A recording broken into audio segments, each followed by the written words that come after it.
also would like to acknowledge a loss that this settler community experiences, perhaps so deep and profound we don't even know it. And that is that we do not live on the bones of our ancestors. Those bones have someone else living on them. And one of the remarkable things about a place like this, and love for a place like this, is that over time, over generations, we come to be this place so that our children and our children's children can live on our bones.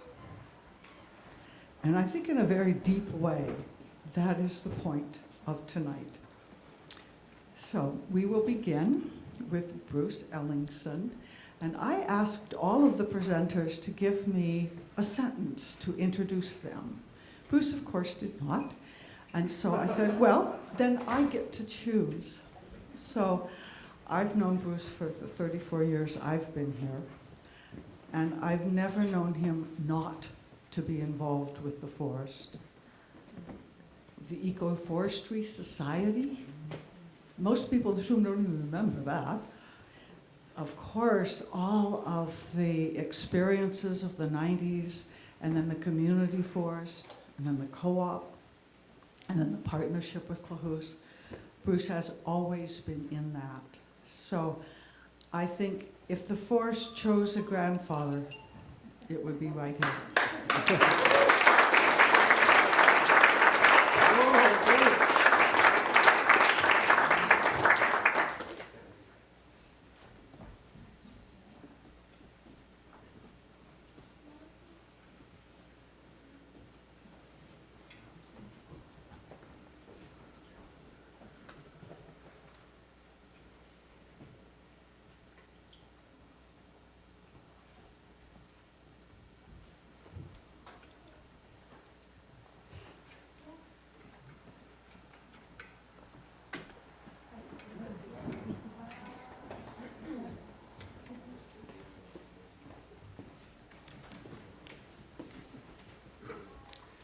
Well, I'm extremely grateful to see so many of you coming out to this evening's meeting, because as most of you know, and it's expressed here tonight, forestry on Cortes Island is a subject that we're all engaged in, quietly when there's not much happening, or when things are going fairly well with the community forest operations, which is set up to reflect the community's desires for how we're going to manage the forest on the island, but also even more intimately when there's proposals for activities in the forest that are coming from off the island that we're all have a vested interest in, because we're all living here. We expect to be living here, and our future generations, not only the non-Indigenous people, but with the Clahoos band members as well, as far ahead as we can see. So it's great to be engaged in this. I've always found Cortes community to be full of people who are prepared to get engaged in all the things that are going on around here, and forestry is one of the many things that many of us spend a lot of time and energy in supporting and engaging in. So thank you. How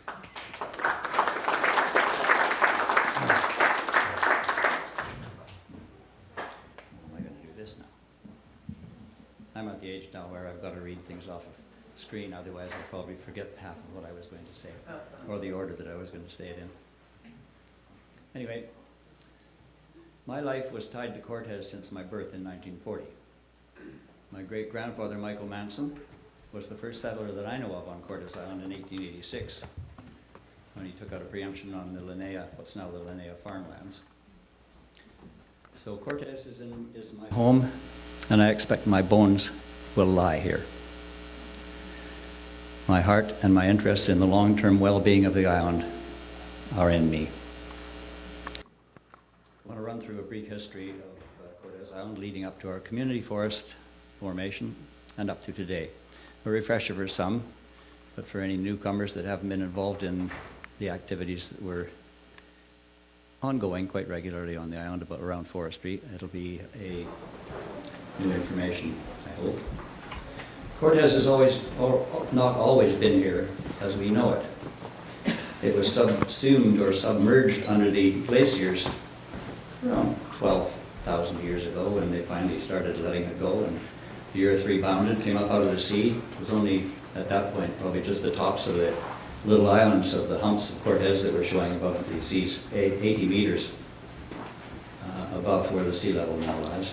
We'd be sitting in 10 meters of water if we were sitting in that hall here at that time. Life gradually emerged and populated the emerging bare landscape. Soil was created, plants grew, and vigorous forest ecosystems developed, allowing the arriving First Nations people to thrive for thousands of years on the abundant resources that developed. In 1871, British Columbia entered the Canadian Confederation. The remnant First Nations people were swept aside onto reserves, and the rest became Crown land. Settlers and homesteaders were strongly encouraged, mainly for the British subjects. Up to 1929, under the preemption laws, one could apply for any land considered to be suitable for farming for a $2 registration fee and get it free as long as you occupied it for 5 years, cleared 5 acres of land, and improved the land to the value of $10 per acre. Pretty good deal in those days, even. Bloody good deal in today's terms. On Cortes, this occurred over much of the south and central island, and to a lesser degree in the north part.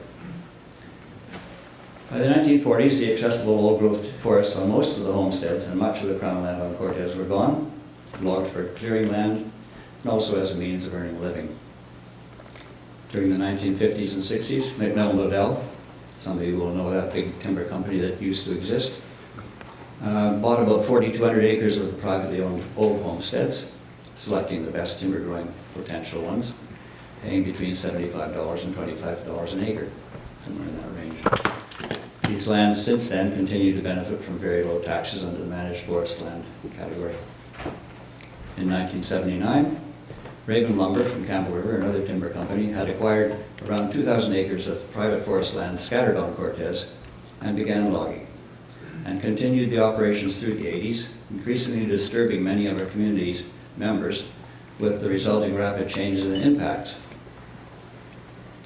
This issue generated many community meetings, and I mean many, in the Gorge Hall. I can remember almost weekly, certainly monthly ones throughout the 80s, about how did the community feel about future forest management on Cortes Island. And the outcome was that since we were all going to have to, as communities, continue to live here with whatever the results were going to be, we wanted to have a voice in the management of the forests on Cortes. So we have done that pretty well, I think, over the years and continue to. M&B came to Cortes in 1988 and 89 to log some of their lands west of the Clahoose village in Squirrel Cove. When they were going to return in 1990 to keep on logging there, they were asked, why there? Their reply was, other areas in Cortes are too sensitive.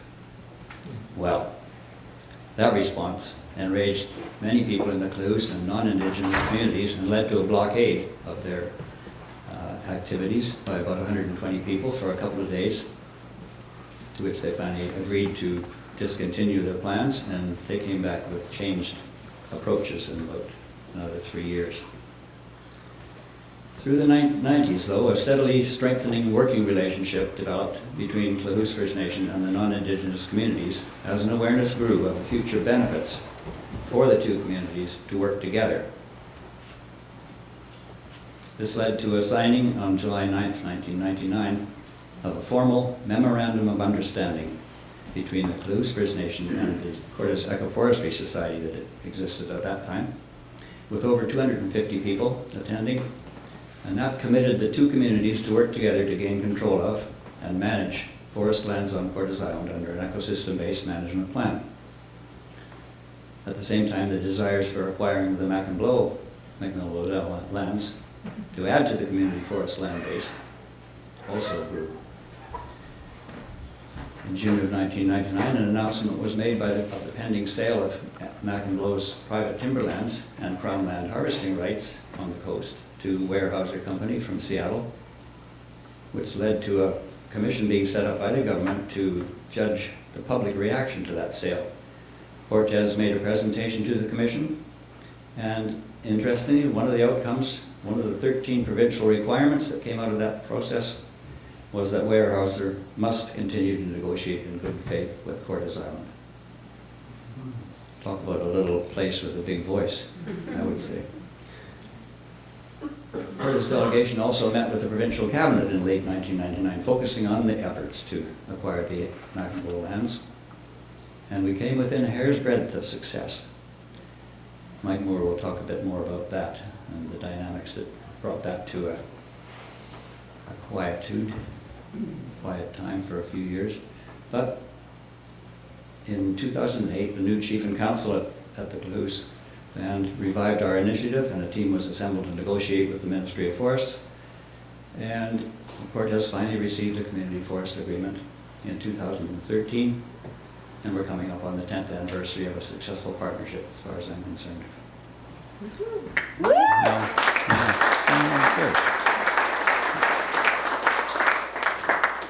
The motivation for tonight's meeting comes from the fact that the lands which MOSAIC now manages for island timberlands and is proposing to begin harvesting after this summer are part of the M&B purchases way back in the 1950s. 9 of the M&B private land parcels on Cortes, which were transferred to Weyerhaeuser in 1999, were sold in 2005, with the balance of 1,085 hectares, if I'm correct on that figure, being sold to Brascan, an investment income trust company from Toronto. They turned around and put those lands on Cortes and elsewhere, the privately held forest lands, under a new legal entity by the name of Island Timberlands, which brings us full circle to where we're at tonight. MOSAIC is suggesting in their proposal that they are mimicking other forest activities on Cortes, which I presume suggests the community forest operations. They're proposing scattered small cut blocks, as we have mostly been doing on the community forest. The big difference is that the community forest has, on average, been annually harvesting around 3,000 cubic meters on our land base of 3,000 hectares, or the equivalent of 1 cubic meter per hectare per year. Whereas MOSAIC is proposing to harvest 6,000 to 8,000 cubic meters per year over the next 3 years on 1,085 hectares, which is about 6 to 8 times faster than the Cortes Community Forest is operating. So if they really want to emulate what the community forest is doing, they would want to be cutting somewhere around 1,100 cubic meters a year rather than 6,000 to 8,000. So a substantial difference. Getting out of time? Too much time? 5 minutes? Okay. Well, that'll 6. I'm just bubbling over with stuff to say. Anyway, when Raven Lumber came to Cortes in 1979 and started logging, I had a growing interest and a concern around the question of just what is a sustainable forest management? How can we define it in an understandable way for the average layperson and a way to make it measurable? And how can we achieve it? I'm not a scientist. I never was trained as a scientist. When I look at that question of sustainability, I would describe myself as a generalist, tending to stand back and look broadly at how the natural systems in our world function, rather than creating modeling to suggest an outcome that we would like to achieve, or studying the narrow details that scientists often find themselves focusing on. The old growth on Cortes, as you know, is virtually gone. The rest of our forests are mainly in second growth timber now and occasional parcels of third growth. As I see it, each harvest removes roughly 50% of the nutrients in the form of the logs that go out from the forest landscape that it took to grow those trees. Every short rotation harvest cumulatively reduces the nutrients available in that landscape to grow new trees. I'm seriously concerned about the nutrient drawdown in our forest landscapes throughout BC, and the world actually, as I believe that having enough nutrients available is the fundamental requirement for sustainability of any living system. Over the years, I've found a number of studies of consumption dynamics in natural systems, and they reflect a consistently narrow range of 15 to 20% of the annual incremental growth of the population of whatever's being consumed that's taken by the ones that consume them. And that has been proven in those studies to be sustainable by the organisms they're studying about to be sustainable over many thousands, if not millions of years. But they're a pretty good indicator for us to use as a guideline for what we ought to be doing if we're really serious about sustainably managing our forests, I consider. I'm not advocating for no harvesting. As you know, ever since the community forest was proposed and so on, I've been staunchly supporting a modest harvest on the island and doing a lot more with the wood to get the best and full value out of it before it leaves the island as possible. But I am advocating for a transition to a much reduced cut throughout the province, I would say, but certainly on Cortes, that allows the forest ecosystem to age and replace the nutrients that it needs to keep itself healthy. Thank you.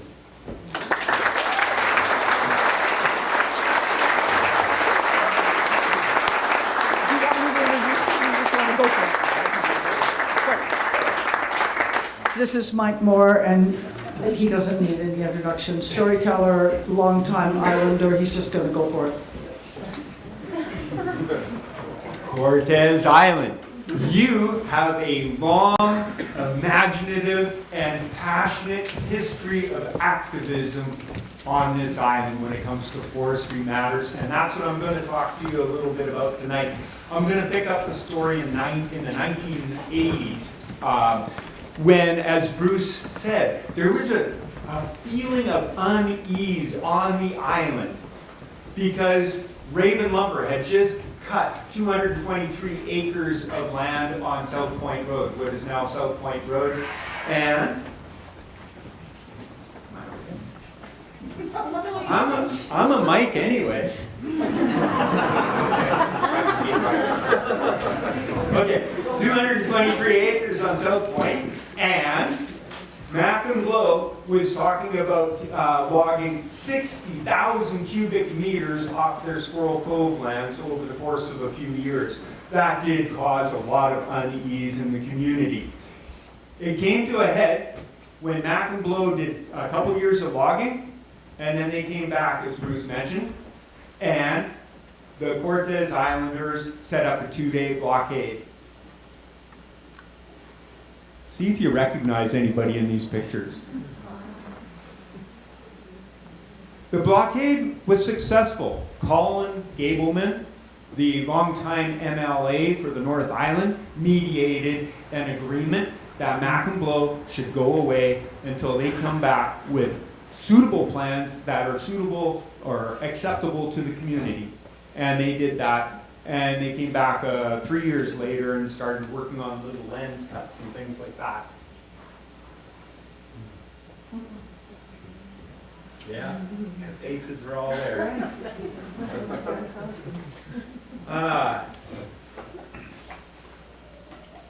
The Cortes community realized that in order to stop industrial logging on the islanders needed to have a better understanding of the ecosystems of the island and alternative logging methods.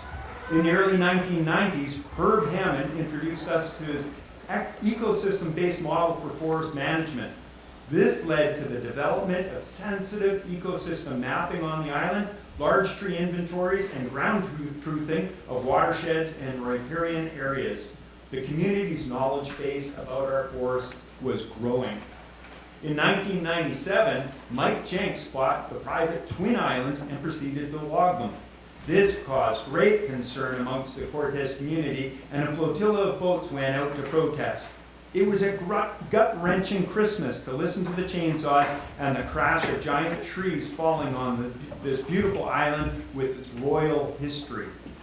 Fortunately, Mike Jenks sold Twin Islands to a local holding company which put restrictive covenants on the islands before selling them on to a private buyer.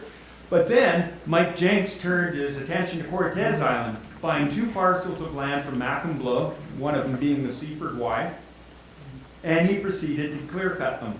These actions resulted in the formation of the Cortes Eco-Forestry Society. This was a legal society with more ability to advocate for the island. Work began in earnest on how to get the Crown land and private forest lands under community control.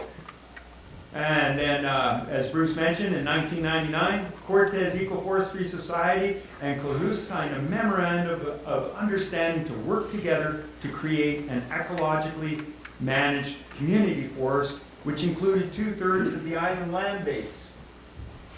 There's that picture. Again, very familiar faces in there. The Cortes Eco-Forestry Society began negotiations to buy the private forest lands from Mac and Below, while Clues started negotiating an exchange of private land for crown land as an interim tree measure. Then, in 2004, Weyerhaeuser sold Bartholomew Road cut blocks to Mike Reister.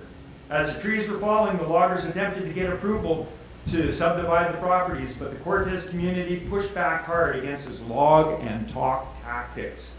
Through public meetings and a petition, the community was able to block the rezoning of these lands so that they would stay zoned as forestry and not be subdivided into residential lots.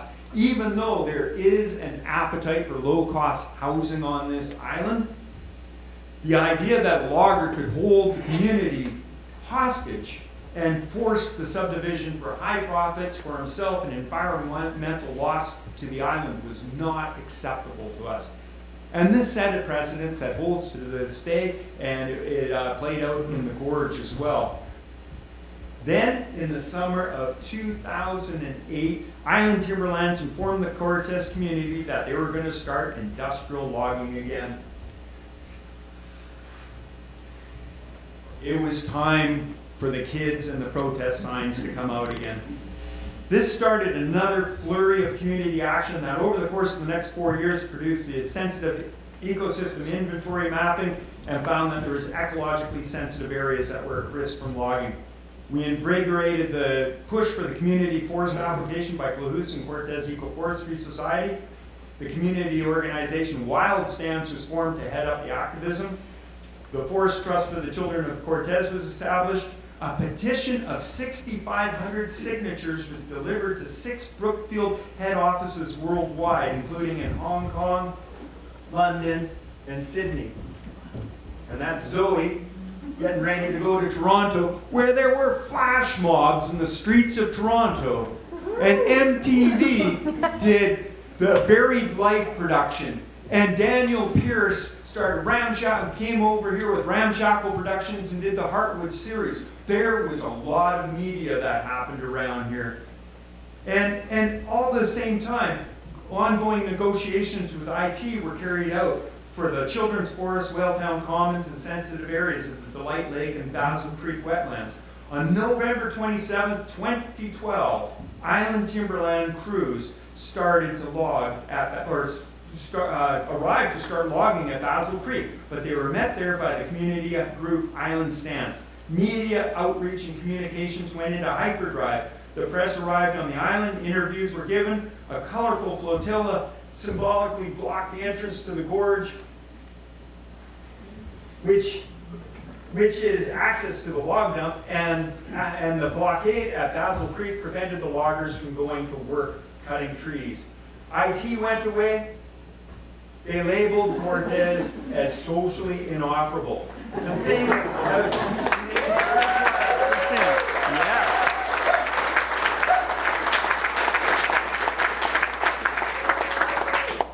Yeah, we had Forest Fest up on the hill there, and we have activists that have grown up with this. They labeled us socially inoperable. Things have remained pretty quiet ever since. We've had negotiations regarding the Children's Forest and the successful purchase of the Whaletown Commons. And then in 2013, a community forest tenure was finally granted to the Cortes Forestry General Partnership. We finally had some measure of control over our crown lands. And things remained quiet until this January when MOSAIC announced that they will begin road building and logging on their private lands. So many different companies have come and gone, all wanting to log our island. But many of the faces have stayed the same since that first blockade 32 years ago to the day, in 1990, today, the day before Earth Day. So the same faces, and now those faces are passed on in the faces of our children that are coming up to help. This is our home. This is our history. I'm going to go back to Kai's t-shirt now. It says that Island Stance is committed to preventing island timberlands industrial logging on Cortes Island, seeking permanent protection from sensitive ecosystems, promoting sustainable ecosystem-based forestry. We've been asking for this for a very long time. It also says we will act with focus, determination, humor, and goodwill. Our behavior will remain peaceful and respectful to people, other beings, and others' property. We will seek common ground, consider all points of view, and then act with benevolent accountability. Still on the Island Stance t-shirt. Still good words to think about. Thank you.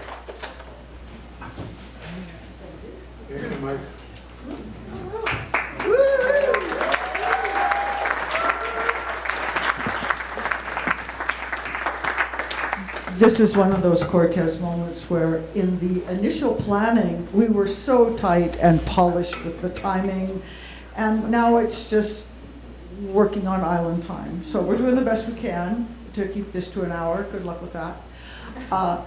And I would like to now am I on? Yeah. Yes, I'm on. I would like to now introduce Gemma and Dan, who are going to present the significance of the biodiversity in this area, why Cortes is so special.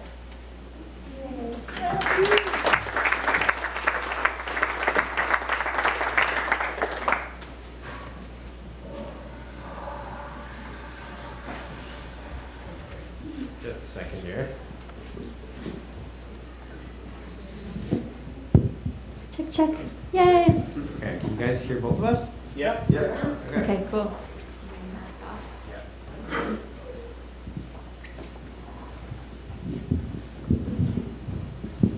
Hi, everybody. Thank you for being here to celebrate our forests all together this evening. Dan and I have been asked to do a short presentation on the ecological significance of Cortes, and without further ado, we will introduce ourselves to start us off. I'm Gemma, for those of you who don't know me. My background is in music. I'm about to go into my master's degree in ethnomusicology, studying intergenerational music making, specifically in island communities. I grew up on Cortes, hence my interest in islands. And I am really passionate about this project and this night tonight. I feel like the forests on Cortes have really shaped who I am today. Over to you. And I'm Dan. I am not from Cortes, but I have lived here now full-time for 1.5 years, and I've been coming and going for the past 6 years. And I'm a botanist by training, and I generally study mosses and liverworts, which are those tiny plants you see everywhere and know nothing about. And I'm obsessed with them, and I'm obsessed with this place because it is just truly magical. The ecosystems are incredible, and I'm really happy to share a little bit about why this place is so special with you. I'm also going to be going into my master's degree, but studying mosses in tropical montane cloud forests, which also really excite me, but not quite as much as this place. So let's carry on. So first, I think in order to really capture the ecological significance of Cortes, we need to talk about the geographic position. The province of BC is divided into these zones called biogeoclimatic zones, and they're characterized by certain vegetation communities and then also the kind of climate of these different parts of BC. And Cortes is located at a transition zone between the warmer and drier coastal Douglas fir zone and the cooler and wetter coastal western hemlock zone. And we're actually in this very specific subzone called the Western Hemlock Xeric Maritime 1. It's a mouthful, but it's kind of the warmest, driest part of that Western hemlock, and then also at that coolest, wettest part of the Douglas fir. And you can see on the map that dark green area, that's that coastal western hemlock, and then the Douglas fir is just coming up there by Hernando. And so Cortes is really important because we have some of the largest tracts of undeveloped land within this subzone. And it's important to note too that the old forests in this Xeric Maritime 1 subzone are really underrepresented in the protected land base. Mike, you said it so beautifully last night. Do you want to pop up and chime in on why Cortes is so magical? You know I would.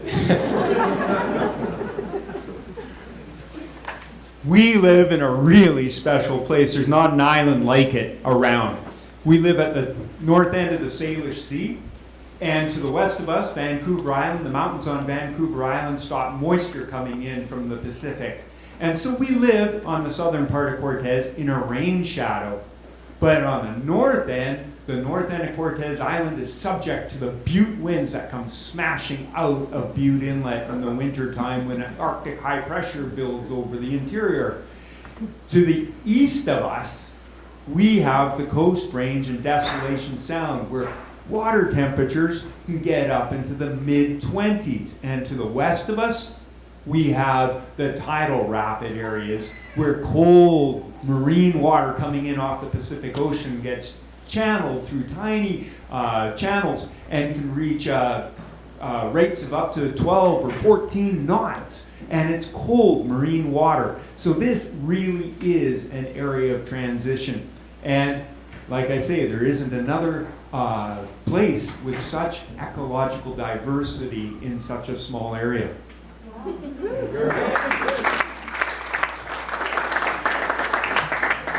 Thanks, Mike. We couldn't have said it so poetically. Yeah, so all these factors combine and make Cortes a really exciting hotspot for biodiversity. Another reason Cortes is really important is that we have sensitive ecosystems here. And so sensitive ecosystems are these rare, fragile, or at-risk ecosystems that are generally fragments or remnants of a larger contiguous ecosystem that has been fragmented by human activities, or maybe it was just rare on the landscape in the first place.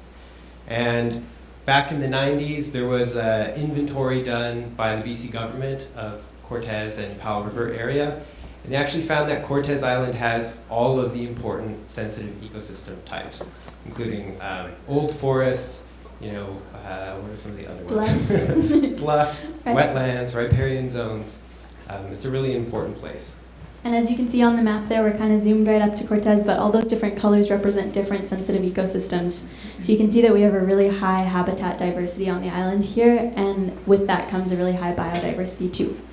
And speaking of biodiversity and species diversity, segue, there's been a huge community effort on Cortes to document all the species that we have here. There's been lots of regularly organized bio-blitzes, walks through the community forest, as well as the Christmas bird count, and also using citizen science apps like iNaturalist. And if you want to get involved in documenting all the species we have on Cortes, Dan is a good person to talk to get involved with iNaturalist. It's an app that you can go out and take pictures, and it kind of IDs it for you, and you can get connected with experts in the field that are far away who will ID them for you online, which is both cool and really useful for us to document the species we have on Cortes. Yeah, and so far we've identified about 2,000 species from 5 different kingdoms of life, and this is just barely scratching the surface of what's out there on this island. We've just started to look into things like mosses, really, and lichens, and insects and microorganisms, and these numbers are going to go way up. Like last summer alone, I found 60 new moss species undocumented to this island. And yeah, so we really need that motion to go out there and document these things right now. A species baseline is super critical, especially with proposed logging. We really want to know what is all here and what's at risk on the island too. And if you want to learn more about this, we have Cortes Wild, which is based at the Linnea Farm. It's our natural history hub here on Cortes. And they have an exhibit and so much information about all the biodiversity here, and they're about to publish their master species list, so go ahead and check that out as well. Okay, so why should we actually care about biodiversity in the first place? So I'm going to just talk a little bit about some ecological theory that grounds this, and there's this idea of redundancy in ecology. And how this works is that high biodiversity equates to ecosystem stability. And if you look at this graph on the top right there, you see those kind of little hills where they're all overlapping. Each one of those hills would be a species, and their kind of overlap, or the width of them, would be their ecological role or function, or you could call it their ecological niche in an ecosystem. And so in an ecosystem where you have really high biodiversity, you have a lot of species where their ecological niches and their roles are overlapping. And there's redundancy. So if you lose a species, another one could come in and fill that role. But if we don't have high biodiversity, we're at risk of losing our ecosystem stability if we lose a species, because we could lose its functional role in the ecosystem. So it's really important that we have that, and you could lose the whole stability of the ecosystem.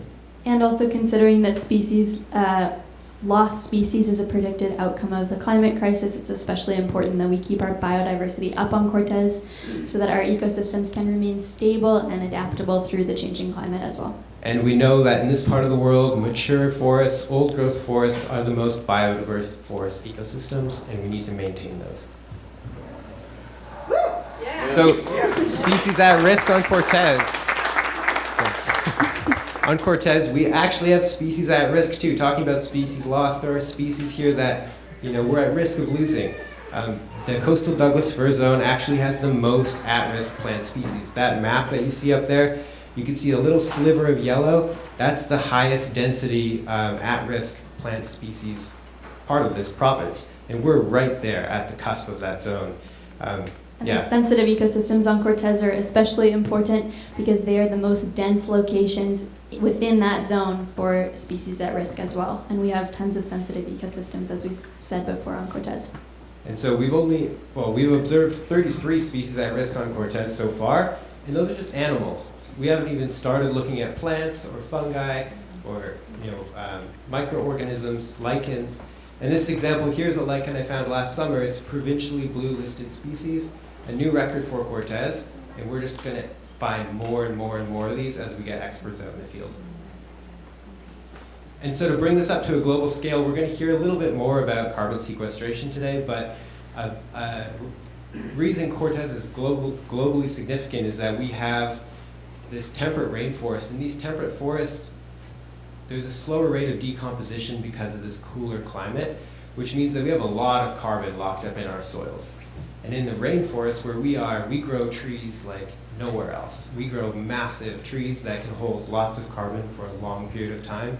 And these old trees, they sequester carbon faster than any other tree. And because there's not much old growth remaining on Cortes, it's really vital that we protect our mature second growth trees as well, because they are sequestering the second most carbon, and they are also our current and future old growth on the island. Especially in this subzone, right? This Xeric Maritime 1, where these old forests are underrepresented in the protected land base. I think that brings us to the end of our presentation, but I just wanted to say that both Dan and I are really committed to the health of the Cortes community, and we feel that the forests here are an integral part of that Cortes community that we know and love so well. And yeah, I feel like, well, maybe we'll leave you with this quote. This is Edward Abbey. So wilderness is not a luxury, but it's a necessity of the human spirit, and as vital to our lives as water and good bread. A civilization which destroys what little remains of the wild is cutting itself off from its origins and betraying the principle of civilization itself. Thank you.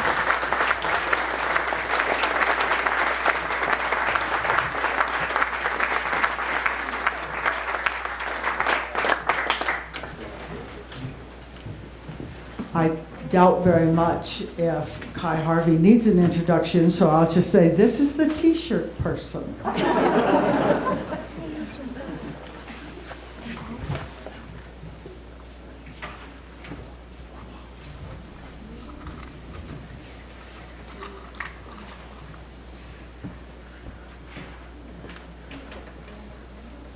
Hello, everyone. Can you hear me? Yeah, hi. I'm always a little bit scared of speaking into mics, to be honest. But first of all, thank you all so much for coming tonight. It is so nice to see everyone's faces and be in a room together, because it has been a long time. I grew up here on this island, so I definitely know most of the people in this room. But for those of you who don't know me, my name is Kai Harvey, and today I am pleased to present Dr. Suzanne Samard's Mother Tree Project, and then also our own community ground truthing and mapping Mother Tree Project, which has been laying the groundwork for the Mother Tree Project to come to Cortes for the last 3 years.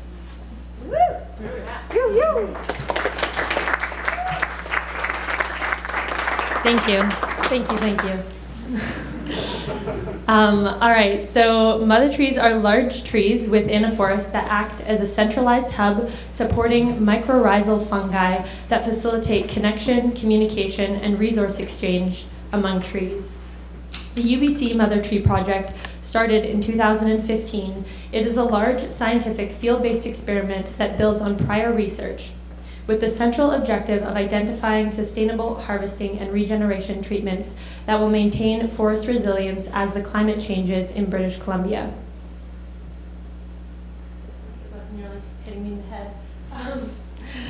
This graphic here is from one of the foundational papers that the Mother Tree Project is built on, and it visually represents the interconnected nature of our forests.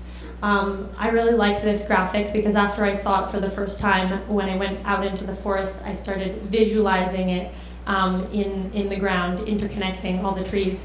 So the dark green circles are the mother trees, the larger trees which have the most connections. And so what is the role of mother trees and what have they found in this project so far? So mycorrhizal networks link trees underground. These networks deliver carbon, phosphorus, water, and nitrogen between trees. The biggest, oldest trees in the network are the most highly linked, and mother trees can be connected to hundreds of saplings. And one really interesting finding of the Mother Tree Project is that mother trees actually prioritize giving the most nutrients to their own kin, so their own direct relations, which is very interesting. And then the mycorrhizal networks regenerate trees, so leaving these big mother trees is a crucial step in maintaining the ability for forests to regenerate. That's me last week. So recently, Dr. Suzanne Simard and her team of researchers have expressed interest in including Cortes Island in the Mother Tree Project. This partnership is in the initial stages right now, but it would be a fantastic opportunity for their research to include another biogeoclimatic zone and also to include an island field site and more coastal field sites. For our community, it's an incredible opportunity to learn about the interconnected nature of our forests and also about the nutrient transfers taking place. And it will also make us more resilient in the changing climates. Over the last 3 years, a team of local citizen scientists have been laying the foundational work for the Mother Tree Project to come to Cortes. We have been mapping mother trees of the island.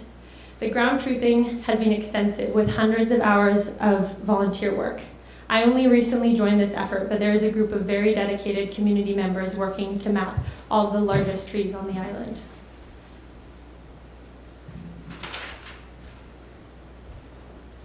So when we're in the field, we're looking for old growth characteristics, which include big bark scales and deep furrows, as well as burn marks, and trees that are big for their stand. We measure the trees at chest height, and most of the mother trees are over 1 meter in diameter. And here are some of the amazing community members that have been participating in this mapping. I'm kind of sad I can't see the slide. I can look at it there, it's okay.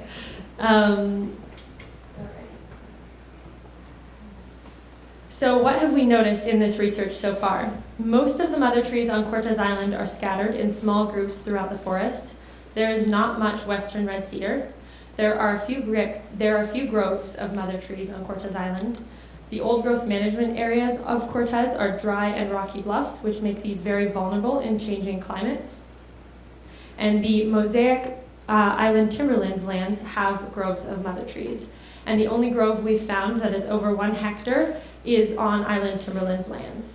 And most of the oldest stands of trees that we have ground truthed are within the 3-year draft logging proposal. So the first logging, we've had a history of logging already, but the first logging on Cortes happened around 150 years ago. And since then, almost all of our old growth trees have been cut down. We have very few old growth pockets, but rather scattered trees which were marked leave in the initial forestry. The oldest trees we have now are 140 to 150 years old. other than the old growth leaf trees. Knowing this, we must redefine what old growth is to include these 140 plus year old trees. To get into the details of the mapping that we have been doing, this is the Delight Lake watershed. You can see the proposed cut blocks in pink and purple, and these cut blocks are estimated based on the publicly released information and mapping by MOSAIC. The orange represents the largest known stand of mother trees on Cortes, which is the one that is over a hectare. And that orange area is scheduled to be cut this fall.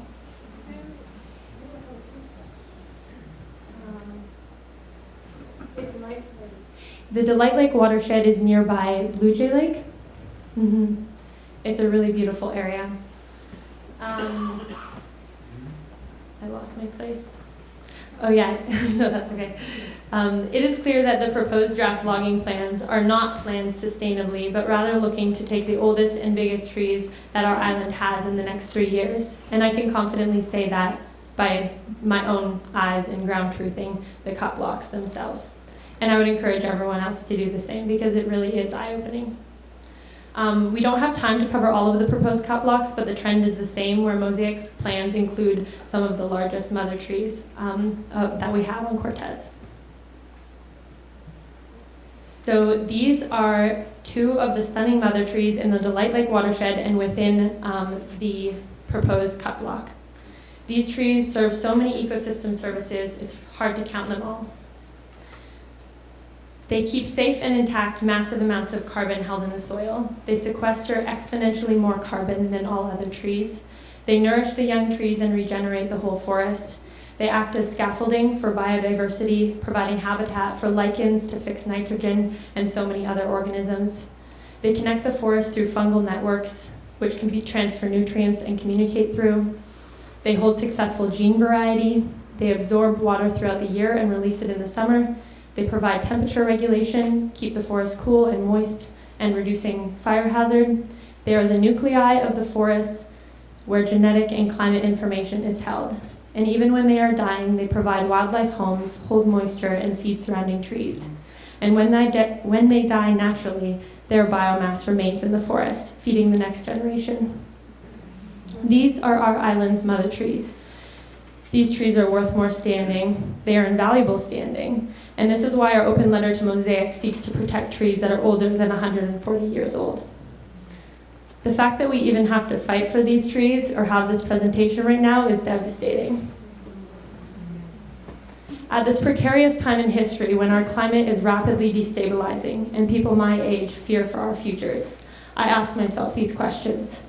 What kind of a world and what kind of a planet, or what kind of an island, world and planet, and island are we leaving for the next generation? And can we prioritize saving our planet over lining our pockets? Thank you.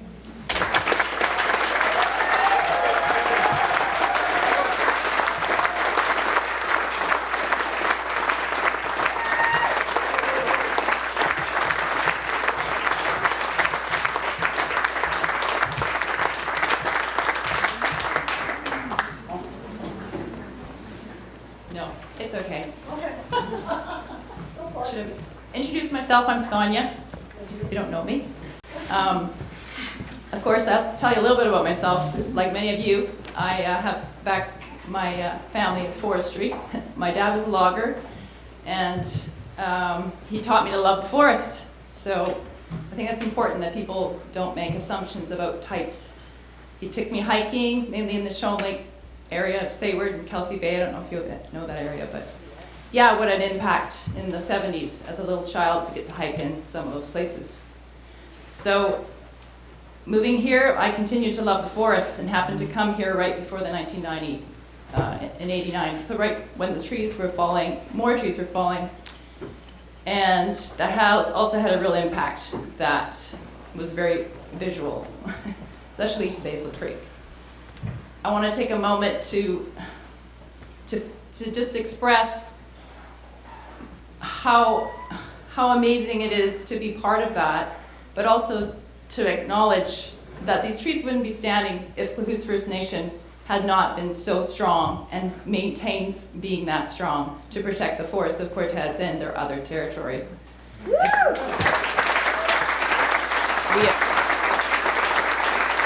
I feel really lucky to be able to call this home, and I see it as a home in a forest community, not private land.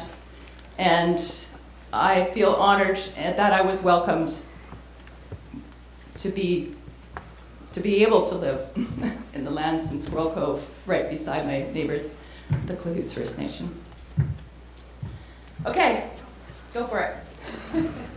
I covered a lot of this, so I'm just going to carry on. I've been part of the ground truthing. Just want to maintain that this ground truthing is not something new, of course. Cortes has been doing this. People have been working and acknowledging when they're mushroom picking or whatever they're doing. They've been looking at the forests and taking note. Now we're just going to be able to use a little bit more technique with GPS and pin some of this stuff. What you're looking at right there is an example of a mature second growth and how amazing it is to see. You can't see the slide, it's annoying. I'll look at it there. To see, for example, cedar and fir growing entirely together. That's a group of two younger ones right in front of two on the right-hand slide there. It's pretty cool.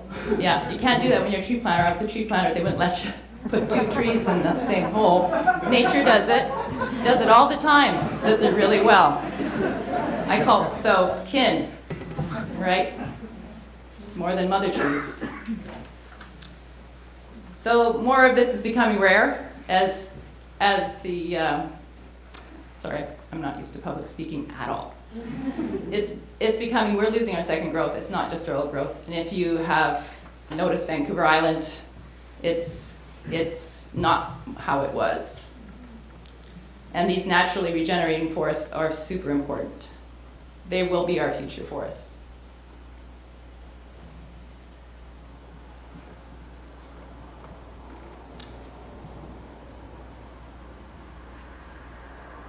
So, I guess we can move on.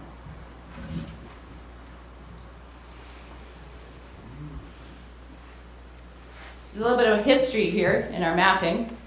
This is mapping from the 90s. It's done in response to the lack of good data and the need for ecosystem mapping. David Shipway could speak a lot to this. He was very involved. And so the Clues First Nation, the Cortes community, worked with Silva Forest Foundation and created these maps.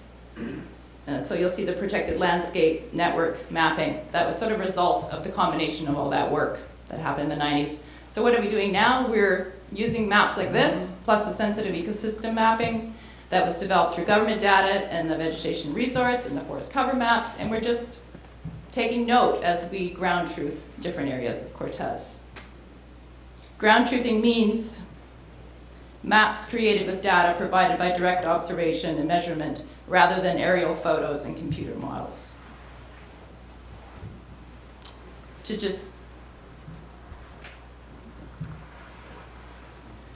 So this is a map of the Delight area, and you'll see the yellow lines represent polygons that are outlined for the forest cover data.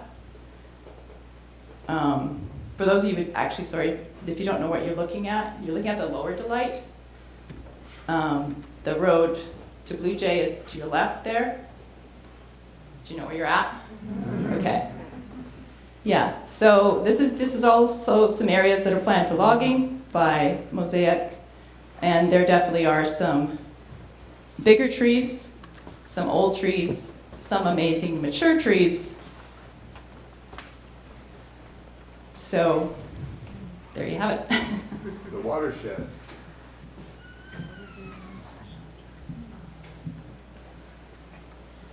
I think I'm losing my mind. You're doing great, Sonia. Great.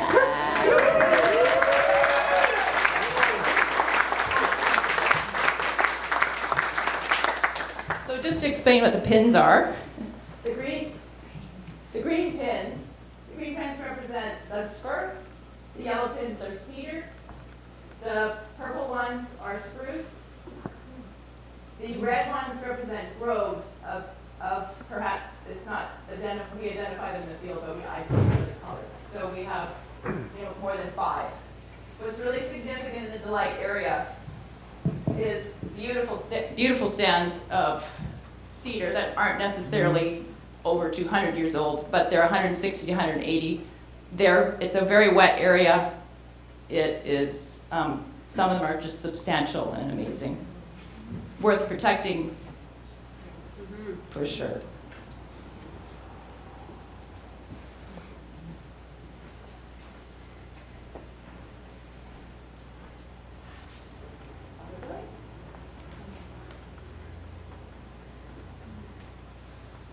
Here's the Upper Delight area. I'm sure a lot of you have walked in here. I think a real important thing to note here is where the roads may go.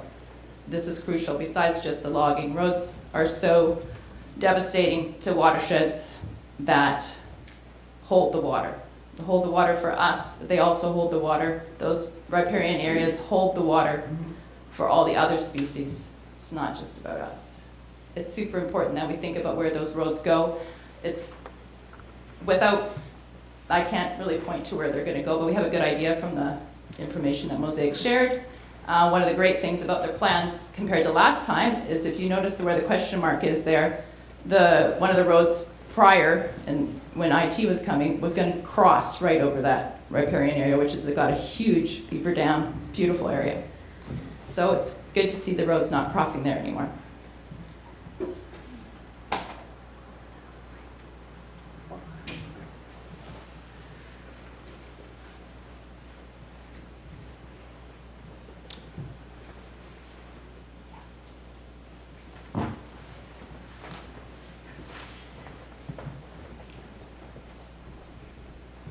So how about we look at the land base through watersheds?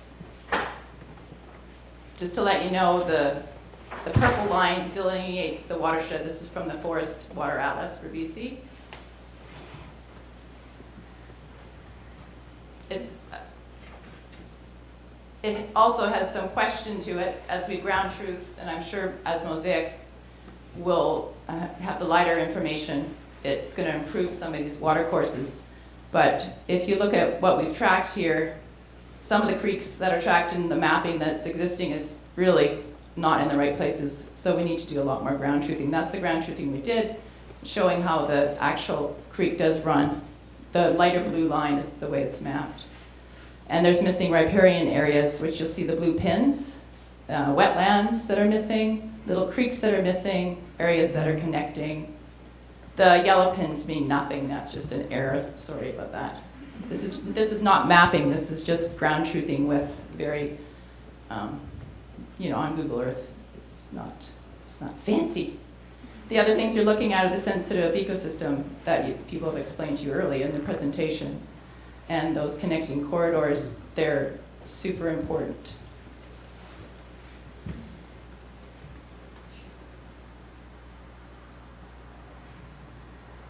Yeah.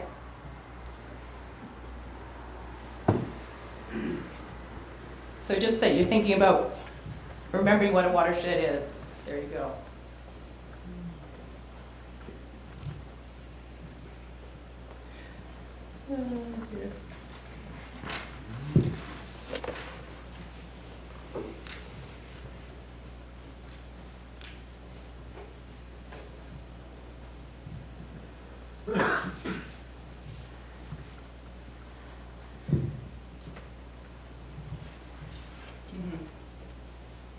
So just to remember, or to set as an example here to see where our property lines fit on a watershed, sort of is artificial, isn't it? You'll see the orange line shows you where the community forest is outside of that area. It has a little piece of that Delight watershed. The I'm the cursor. Those 3 blocks coming down are MOSAIC lands, and across to the right, that's That's Blue Jay. That's not. Sorry. It's okay. Yeah. So these three are mosaic. This is mosaic. Sorry. This is mosaic. This is not mosaic. This is Henry right here. Sorry. So they have a large percentage, as they said, of the like watershed. So it'll have a huge impact on the entire watershed. It's okay.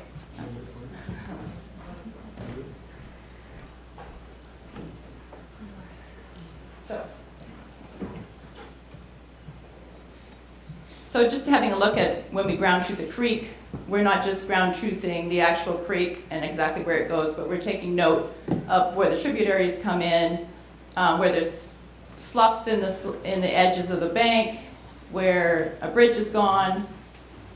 So it is really great to just get out there and start recording what's there, what you see, and what needs to be shared and learned. Here's the gorge area. This also is an area that's to the right there that is potential logging with mosaic. And you'll see here the creek also is not mapped where it, so the map, after truthing that creek, it actually goes down. We're calling it Little Hume because this is the Hume Creek watershed.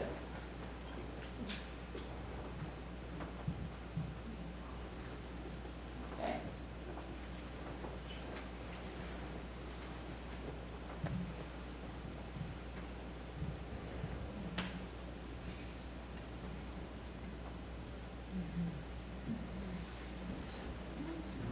So, Cease, you might want to come and talk to these pictures.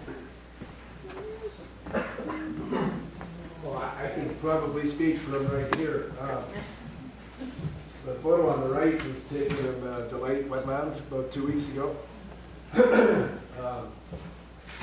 We were actually trying to capture cutthroat trout, which were jumping all over the pond in front of us, but we're remotely interested in the trout. So we got these little guys, which I didn't mind at all. It's,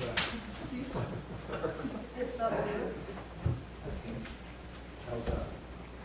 Yes? All right. Yeah, to me, this is magic. This is my church. Okay? If you ever get a chance to hold a handful of these little creatures, you'll be lucky, and you'll never forget it. Make sure your hands are clean and wet. Take your grandchildren. They just need clean, cool water, lots of it. It has to be shaded. They've got to have food. And all of that happens when the water is flowing through a healthy forest.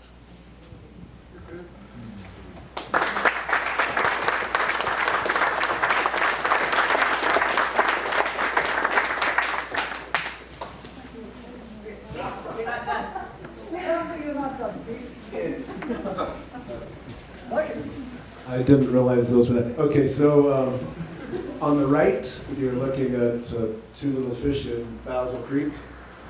So the larger one underneath is a cutthroat trout, and the little guy on top is a coho salmon fry. On the left is quite a large, beautiful cutthroat trout. And that was caught this last fall in Hume Creek, so flowing into the gorge. There were so many fish, cutthroat that size in that trap, they just spilled out of the trap, and they were everywhere. It was lovely. I don't know of a more beautiful sight than that.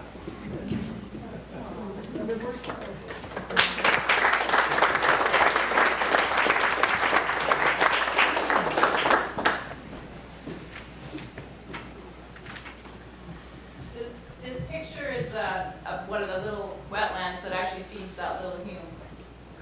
through the gorge. It's an amazing, beautiful well, and I'm sure many of you have walked near it. The quote is from Anthony Britnoff. I don't know if many of you know him, a professional forester who worked for the BC Forest Service for 40 years, holding a senior position in inventory, silviculture, and forest health. There were other quotes, sorry, I just froze, that he said in the present, that I quoted in the presentation. Sonia, can you stay on the mic, please? Yeah, sorry. So this is his quote. He's a big advocate that we need to keep ground truthing.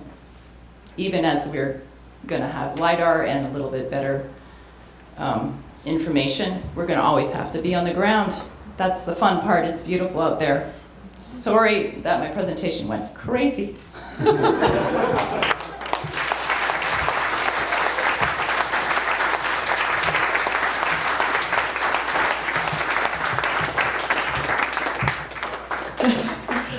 I'm also not sure that Lovna Harvey needs much of an introduction, but here she is.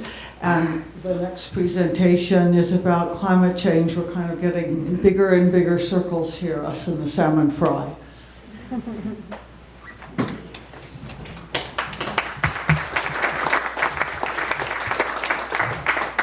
Oops, I just need my glasses. Yeah. Oops. There. Look, Sonia, you're not the only one that has things going crazy. I've got my glasses case attached to my glasses. Got it. Okay, I'm honored to be here this evening.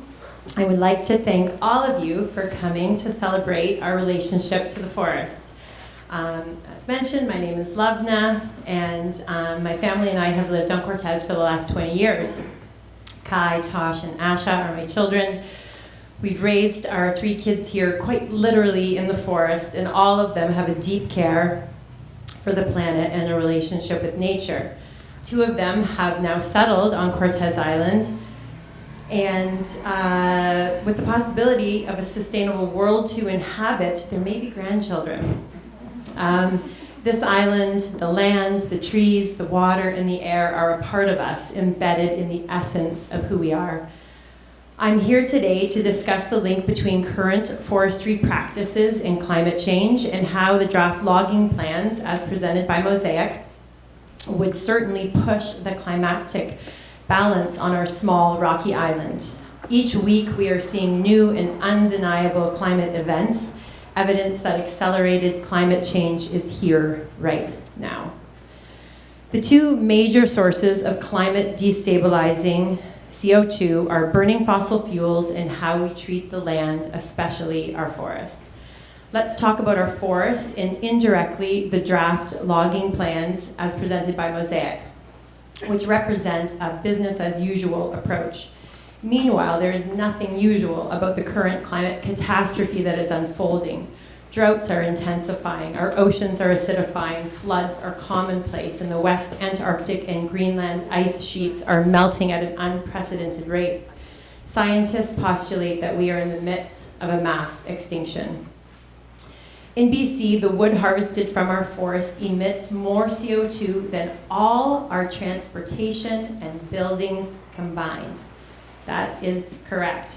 The wood harvested from our forest emits more CO2 than all our transportation and buildings combined.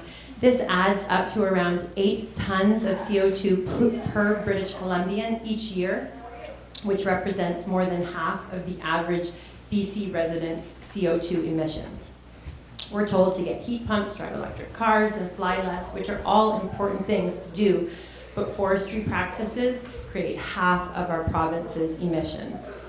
BC's forests used to pull all this harvested wood CO2 back out of the air each year through new growth, and this greatly reduced the climate damage from logging, but climate shifts have started killing our forests too, by increasing wildfires, drought, insects, and storm damages.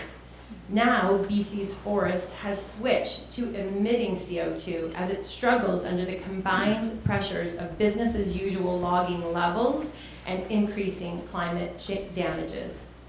Over the last decade, BC's forests and the wood harvested from it have combined to add nearly 1 billion tons of CO2 into the atmosphere.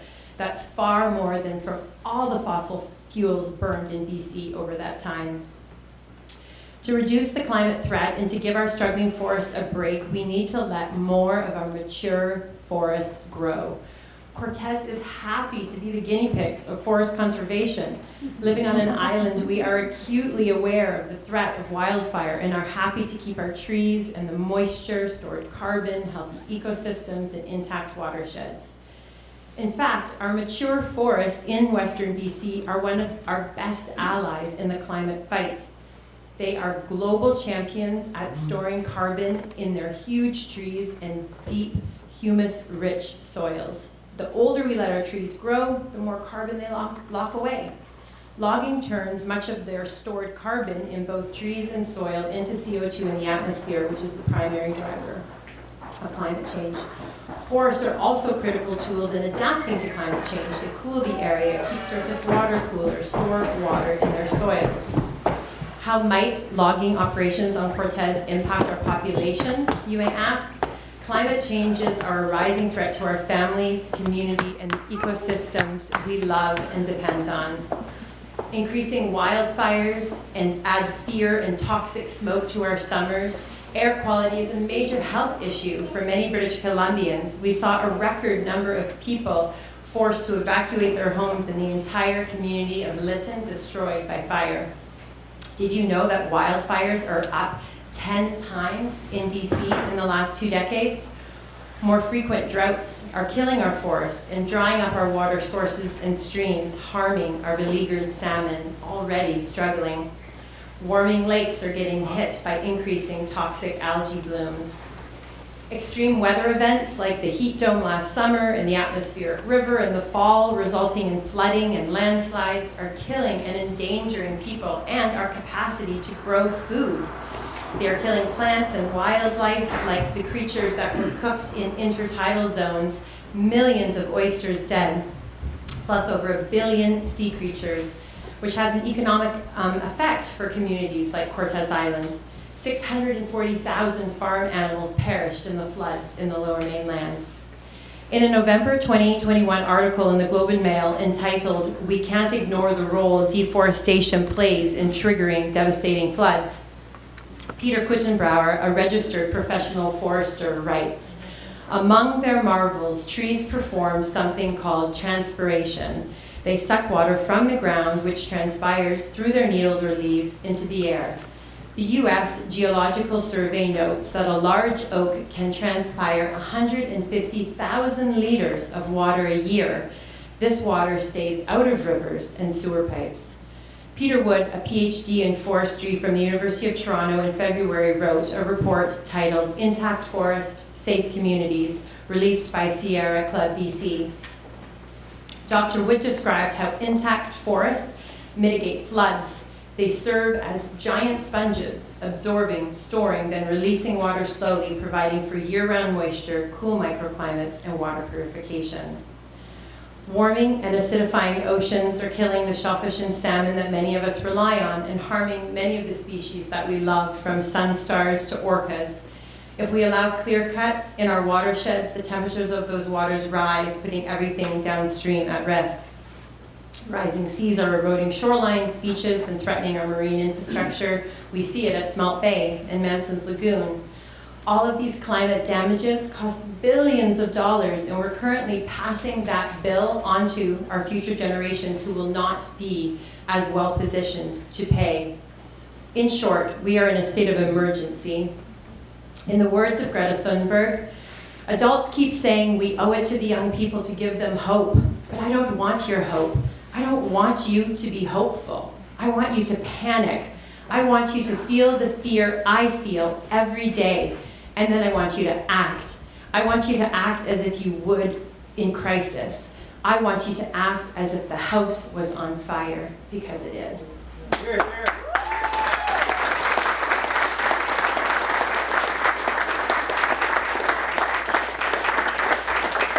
All parents and concerned citizens want to pass along a world to our children and future generations that is healthy and safe as the one we inherited and got to grow up in. To quote Greta again, you say you love your children above all else, and yet you are stealing their future in front of their eyes.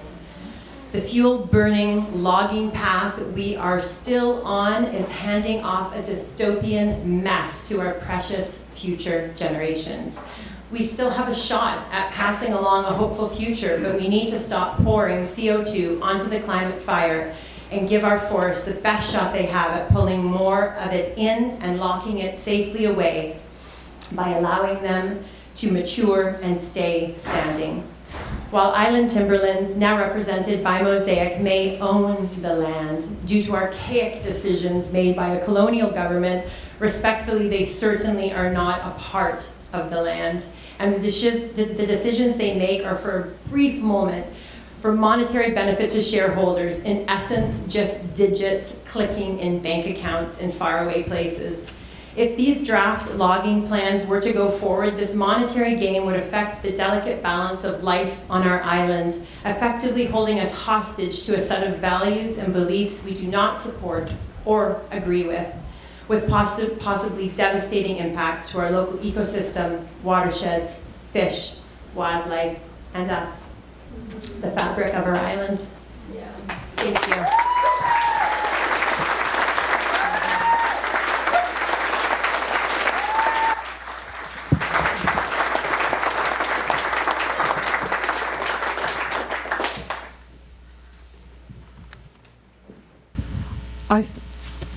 I think that, wow, we did it. I'm quoting Love now.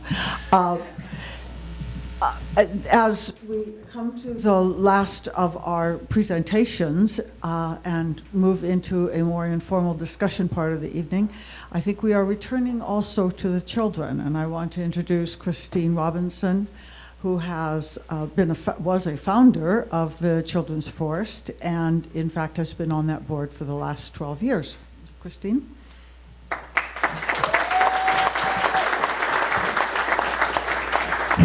Hello. Wow. That takes quite a feat to take what Lovna was talking about and bring it back to here and bring it back to the children. And I'm going to do my very best to keep my feet on the ground and not break into tears, as long as I don't look at any of the kids that I still call them my kids that are in the room right now. So my name's Christine, and I've lived on Cortes for 32 years, raised our own family, and also raised 100, 150, 200 kids here on Cortes.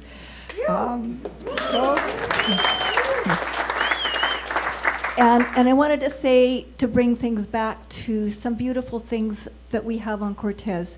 So today, we released about 20,000 chum fry from the Clahoos hatchery into Belzel Creek. And we had children there. We had Anna and Amber and Emma singing and drumming prayers of good wishes to the little fry.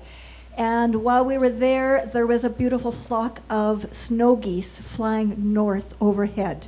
So let's bring that back to those moments. I'm going to try and read a very short summary of the Children's Forest, which seemed it would have been lacking not to say something about the Children's Forest. And so I can't see because I have my contacts in. And when I put these on, I can't see. so just a little review here. So the idea for the Children's Forest germinated in 2009 when Island Timberlands announced their logging plans for Cortes. And as you've heard tonight, ground truthing was carried out to identify ecologically significant lands, and 5 parcels located east to west from Blue Jay Lake to Carrington Lagoon were identified, totaling about 600 acres. These parcels contain provincially designated sensitive ecosystems, as you've heard tonight. They all are contained in the 5 parcels of the Children's Forest. So we have riparian, wetland, herbaceous, woodland, and old forest remnants.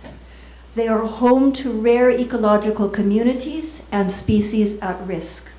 These lands also provide a buffer for the northern wilds of Cortes and a safe wildlife passage for wolf, cougar, and bear.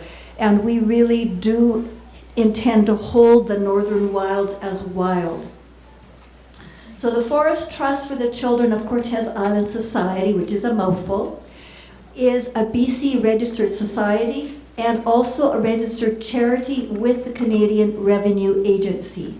And we have a vision to establish a legacy of protected forest on Cortes Island, to nurture relationships between children and nature, to acquire and protect the children's forest, and to educate and conduct research. And to this end, we have organized 4 bio-blitzes and 1 micro-blitz, and scientifically documented over 500 species of animal, plant, fungi, and protozoa. Woo! Hundreds and hundreds of walks, camping. We have really, in the past 12 years, the children, the families, and the people of Cortes Island have claimed ownership of this place with their hearts. In actuality, these parcels are still owned by Island Timberlands. MOSAIC Forest Management has stated publicly that the children's forest parcels are not part of their proposed 3-year harvest plans. And over the past couple of years, a negotiating team for each of the Children's Forest Society and MOSAIC Forest Management have been working together towards purchase. This has been a respectful, professional relationship with countless, and I mean countless hours of volunteer effort toward valuation and agreements. And we are hopeful that the successful purchase of the Children's Forest will lay the groundwork for acquisition of further MOSAIC Island Timberlands parcels on Cortes. And this, we think, is a perfect segue into the beginning discussions on alternate options to harvest.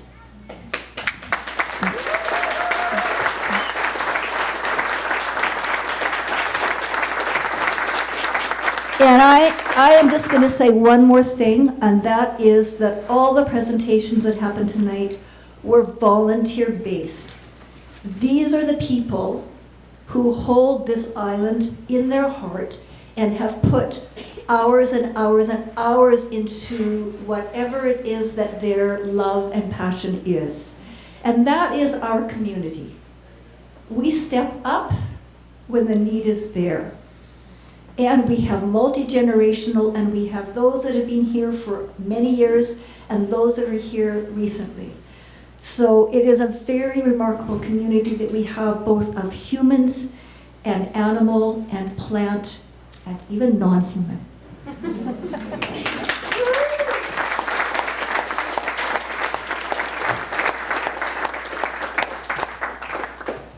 So we have a 4-minute video clip that should be ready. Is that right? Can you do it? Okay. So just another member of the Harvey family. But this will get you swinging. And thank you for holding in tonight for all of this.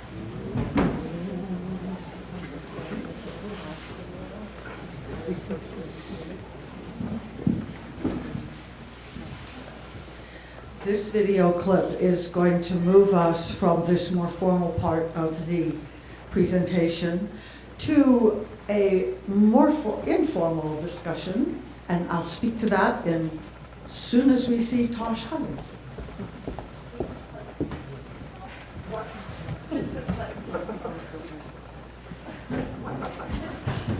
Oh, that, okay. Here's where I am. Thank you.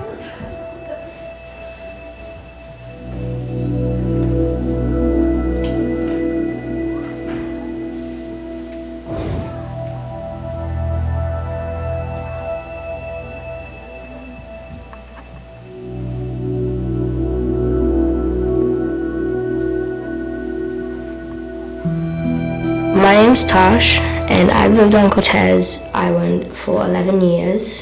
I homeschool, and I like it because I learn about what I want to learn. I learn about like farming and like how to live on the land and what mushrooms are edible and like the stuff that really matters, if you know what I mean. And like some people invest their money in banks, but like I'm investing my time into the land because the land isn't going anywhere. It's sturdy and strong and stuff, and like I know it's not gonna collapse underneath of me. Living and growing up in the forest has really like just made me like feel more connected in the forest. And there's like so much life. Like you go to the city and you say, oh, there's so much life, there's so many people. But in the forest there's thousands and thousands of trees, and every tree is alive, and then every tree is a school, and on every branch is a board, and like so many animals. Like pretty much like the forest is the most like alive place, and like I want to live this life because it's like the right life. It's like what we've been living for millions of years.